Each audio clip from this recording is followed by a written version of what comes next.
Tergiur dengan rumah murah, Ayu Lestari Putri, seorang karyawan swasta yang beralamat di Asrama Polri Tohpati mengalami kerugian hampir 80 juta rupiah.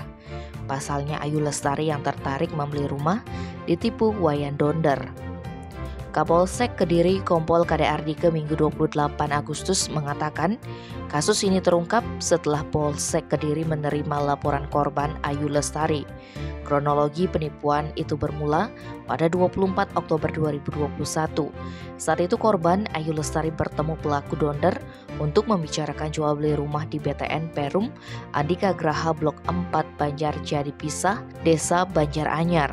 Saat pertemuan menurut Ardike, korban menyerahkan uang 2 juta rupiah sebagai tanda jadi dan keesokan harinya kembali mentransfer sejumlah 78 juta rupiah ke rekening tersangka. Setelah itu tersangka sulit dihubungi oleh korban hingga hampir 1 bulan lebih. Akhirnya korban melaporkan kejadian tersebut ke Polsek Kediri.